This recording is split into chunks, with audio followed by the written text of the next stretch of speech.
Hello student, आज हम लोग स्टार्ट कर रहे हैं पॉलीगन्स। मतलब जो हमारे पास में 12.2 थी वो कर रहे हैं। तो उससे पहले थोड़ा सा पॉलीगन्स के बारे में बता देता हूँ क्या क्या होते हैं। देखो, पॉलीगन होता है हमारे पास में कोई भी अगर कोई क्लोज फिगर है तो उसको हम लोग क्या बोलते हैं, पॉलीगन बोलते हैं। जिसके क्या हो, 3 से ज़्यादा साइडें हों और क्लोज फिगर हो तो वो पॉलीगन कहलाता है। जैसे फॉर एग्जाम्पल हमारे पास में क्या क्या है, ट्राइंगल भी क्या है, एक पॉलीगन है। देखो, क्लोज फिगर है, 3 है और 3 साइड है। उसके बाद में क्वाड्रिलेटर भी हमारे पास में क्या है, पॉलीगन है। तो ये सारी क्या है, इसके एग्जाम्पल है। ठीक है, तो अब हम लोग बात करते हैं वैसे होते कौन कौन से। देखो, 3 साइड हो तो हम लोग इसको ट्राइंगल बोलते हैं। 4 साइड हो तो क्वाड्रिलेटर बोलेंगे हम लोग। अगर ये 5 साइड हो तो इसको क्या बोलेंगे हम लोग, पेंटागन बोलेंगे। ठीक है, अगर 6 साइडें होंगी तो हम लोग क्या बोलेंगे, जैसे 5 साइडें इसकी बन गई हमारे पास में, ये हो गया इसकी 5 साइडें। अगर 6 साइडें होंगी तो उसकी हेक्सागन। ठीक है, आपकी बुक में गिवन है 9 तक। आप सबके सब उसको इंट्रोडक्शन पार्ट में लिख लेना उसको। ठीक है, तो ये हमारे पास में हेक्सागन हो गया। अब बात करते हैं इनके डायगोनल्स के बारे में। कल बताया था मैंने, जैसे इसके डायगोनल कितने होंगे, ये वाला डायगोनल है, एक ये वाला डायगोनल है। इसके डायगोनल देखो, एक तो ये हो गया, एक ये हो गया, एक ये हो गया, एक ये हो गया, एक ये हो गया। तो किसी भी पॉलीगन का डायगोनल फाइंड आउट करना है तो इसको कैसे फाइंड आउट करते हैं, तो उसका फॉर्मूला है number of diagonal find out करने के लिए।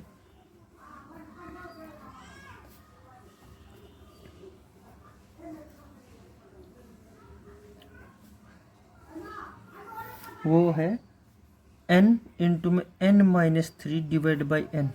मतलब यहाँ पे n क्या है, n बिलोंग कर रहा है हमारे पास में साइड्स का। जैसे फॉर एग्जाम्पल हम लोग क्वाड्रिलेटर लेते हैं तो क्वाड्रिलेटर में कितनी साइड होती है हमारे पास में, 4। तो 4 इंटू में 4-3 डिवाइड बाई 4। तो ये हमारे पास में होगा इसका फॉर्मूला। तो इसके कितने डायगोनल होंगे हमारे पास में, क्योंकि देखो 4 में से गया, तो ये हमारे पास में हो गए,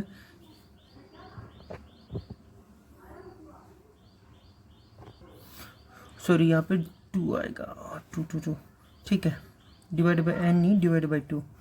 तो हमारे पास में 4 इंटू में 4-3 डिवाइड बाई 2। तो हमारे पास में देखो ये कितना आ गया, ये 4 हो गया और यहाँ पे हो गया मल्टीप्लाई बाई 1 डिवाइड बाई 2। तो 4 डिवाइड बाई 2, ये वैल्यू आ गई हमारे पास में 2।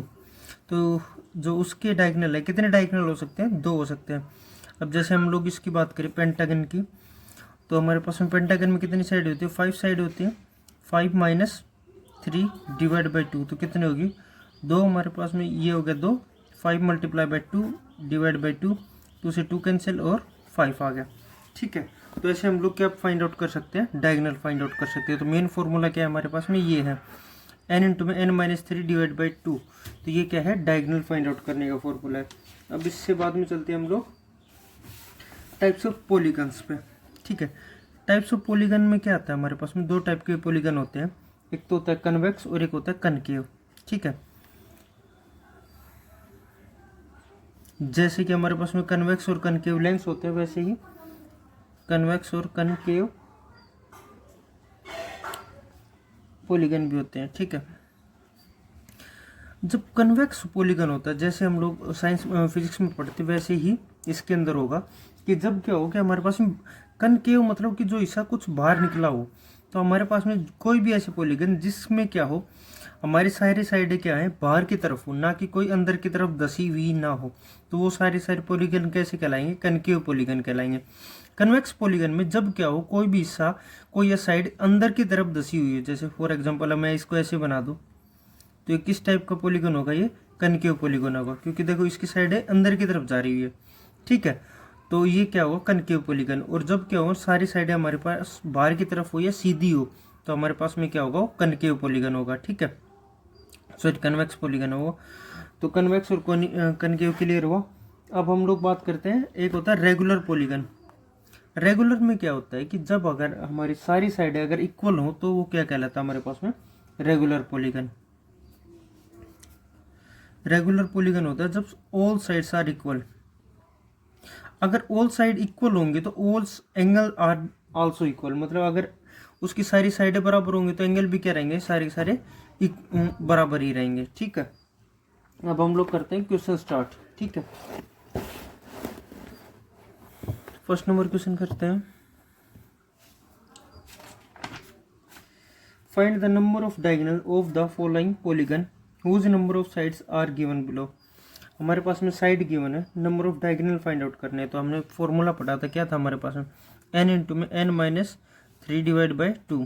तो हमारे पास में साइड है 8, तो कितने होंगे हमारे पास में, फॉर्मूला इनपुट कर देंगे 8, n इज इक्वल टू 8 है तो 8 माइनस 3 डिवाइड बाई 2, तो ये बचा 5, 8 मल्टीप्लाई बाई 5 डिवाइड बाई 2, तो ये 4 हो गया। तो हमारे पास में कितनी होंगी उसकी साइड, 20 साइड, सॉरी कितने डायगोनल होंगे इसके, 20 होंगे। तो एक और कर देता हूँ उसका last part, n is equal to 30, तो मेरे पास में क्या है वैल्यू 30 इंटू में 30 माइनस 3 डिवाइड बाई 2, तो ये हमारे पास में 30 मल्टीप्लाई बाई 27 डिवाइड बाई 2, तो आएगा 15, तो 15 और 27 की मल्टीप्लाई, तो 15 7 105, 5 और कैरी हो गया 10, 15 दूनी 30 और 10 40, तो हमारे पास में कितना आ गया 405। इसका आंसर कितना आएगा 405। अब हम लोग बढ़ते हैं क्वेश्चन नंबर सेकंड पे। क्वेश्चन नंबर सेकंड में बोला है find the sum of interior angle of the following polygon with sides. ठीक है, अगर हमारे पास में साइड गिवन है और हमें इंटीरियर एंगल का सम फाइंड आउट करना है, तो उसका फॉर्मूला होता है n minus 2 multiply by 180 degree. मतलब हमारे पास में जितनी भी साइड होती है उसमें से अगर n माइनस 2 करके और 180 से माइनस मल्टीप्लाई कर देंगे तो उसकी टोटल इंटीरियर एंगल का सम पता चल जाएगा। आप इंटीरियर एंगल का सम भूल गए हो तो बता देता हूँ। जैसे अगर ये एक पॉलीगन है, ठीक है, ट्राइंगल है, इनके इंटीरियर एंगल का सम कितना होगा 180 होगा। ये हमारे पास में क्वाड्रिलेटर है तो इसके इंटीरियर एंगल का सम कितना होगा 360 होगा। ऐसे ही कोई भी कितनी भी साइड दे सकता है वो हमारे पास में। जैसे कि उसने दे दिया स्टार्टिंग में ही 8 साइड है, 8 साइड्स हैं, 8 साइड का कोई भी एक मेरे पास में वो बना हुआ है 1 2 3 4 5 6 ठीक है 7 और 8, ऐसे कुछ भी हो मेरे पास में, इसको बाहर की साइड बना लेते हैं 7 और 8, ऐसा है कोई भी आइटम, कोई भी पॉलीगन, उसमें हमारे पास में कितनी साइड है 8 साइड है। ठीक है, तो इसका इंटीरियर एंगल का सम कितना होगा, तो इसको कैसे पता करेंगे 8 माइनस 2 मल्टीप्लाई बाय 180, तो ये हमारे पास में 6 मल्टीप्लाई बाय 180, तो ये हमारे पास 0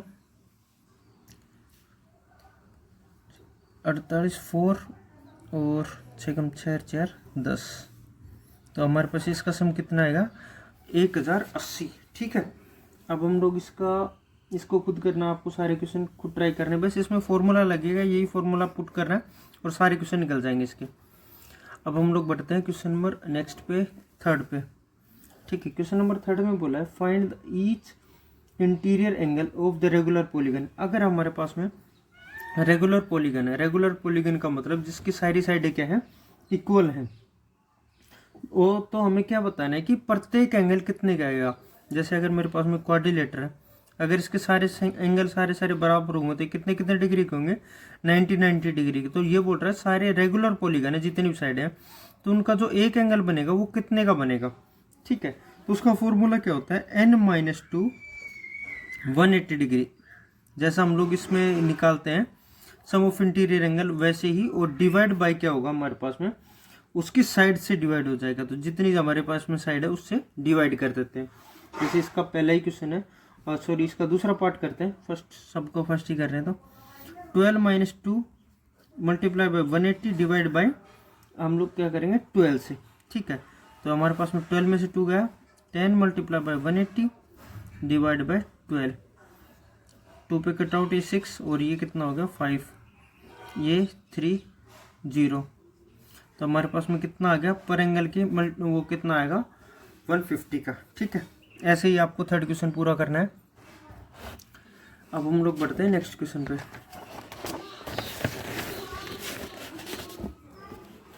क्वेश्चन नंबर 4। क्वेश्चन नंबर 4 में क्या पूछा है find the measurement of each exterior angle of the regular polygon with side. ठीक है, अगर हमें ये पूछता है एक्सटीरियर एंगल और वो भी क्या है रेगुलर पॉलीगन का, तो उसका सीधा फॉर्मूला है 360 डिवाइड बाई n का मतलब यहाँ पे क्या है साइड है, जितनी भी साइड है उसको 360 से आप लोग डिवाइड कर दो, सीधा आ जाएगा आंसर। ठीक है, तो फोर्थ क्वेश्चन खुद ट्राई करना आपको, इसमें तो कुछ भी नहीं है, बस सीधा डिवाइड करना है। आप आज आपको 4 ही क्वेश्चन करने हैं।